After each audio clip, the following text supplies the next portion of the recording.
নমস্কার, আপনারা দেখছেন ওঙ্কার বাংলার সঙ্গে রয়েছে আমি কোয়েল। নজর রাখবো আবহাওয়ার খবরের দিকে। কলকাতা ও সংলগ্ন জেলাগুলিতে আগামী কয়েকদিন ভোরের দিকে হালকা শীতের আভাস। সর্বনিম্ন তাপমাত্রা থাকবে 23 থেকে 24 ডিগ্রি সেলসিয়াসের মধ্যে। তবে পশ্চিমের জেলাগুলিতে পারদ আরও 2 থেকে 3 ডিগ্রি সেলসিয়াস কমে যেতে পারে বলে জানিয়েছে আবহাওয়া দফতর। শুক্রবার পর্যন্ত মূলত পরিষ্কার বা আংশিক মেঘলা আকাশ দেখা যাবে। বৃষ্টির সম্ভাবনা প্রায় নেই বললেই চলে। তবে শনিবার থেকে আবহাওয়ার পরিবর্তন আসবে দক্ষিণবঙ্গে। উপকূলীয় এলাকাগুলিতে মেঘলা আকাশের পাশাপাশি বজ্রবিদ্যুৎ সহ বৃষ্টির সম্ভাবনা কিন্তু থাকছে। সবচেয়ে বেশি বৃষ্টির আশঙ্কা উত্তর ও দক্ষিণ 24 পরগনা, যেখানে হালকা থেকে মাঝারি বজ্রবিদ্যুৎ সহ বৃষ্টিপাতের সম্ভাবনা। রবিবার সেই বৃষ্টি ছড়িয়ে পড়বে পূর্ব মেদিনীপুর পর্যন্ত।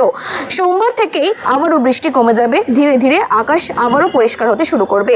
অন্যদিকে যদি নজর রাখি উত্তরবঙ্গের দিকে, উত্তরবঙ্গে শনিবার থেকে বৃষ্টির সম্ভাবনা বাড়বে। দার্জিলিং, কালিম্পং, জলপাইগুড়ি জেলার কিছু অংশে বজ্রবিদ্যুৎ সহ বৃষ্টিপাতের আশঙ্কা রয়েছে। এরকমই অন্যান্য নিউজ আপডেট পেতে হলে অবশ্যই চোখ রাখবেন ওঙ্কার বাংলা ডিজিটালে।